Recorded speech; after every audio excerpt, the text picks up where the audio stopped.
In this video, i-repair natin tong KDK wall fan, stock up shafting. Nung pagbukas ko, grabe ang dumi. Walang maintenance. At saka itong stator motor, okay pa naman, chinik ko. Ang palitan lang natin nito, ang mga bushing. At saka itong swivel arm.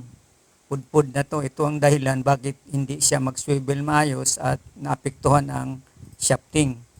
Stock up. Ang dito, rear at saka front shafting. Worn out na, gasgas na. At itong front bushing palitan din natin.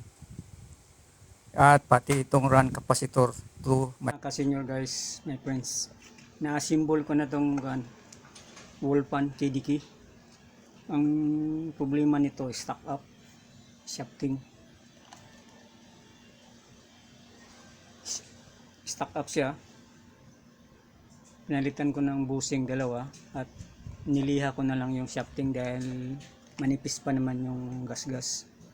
At saka itong swivel arm niya, ito pudpud na yung kuhan niya.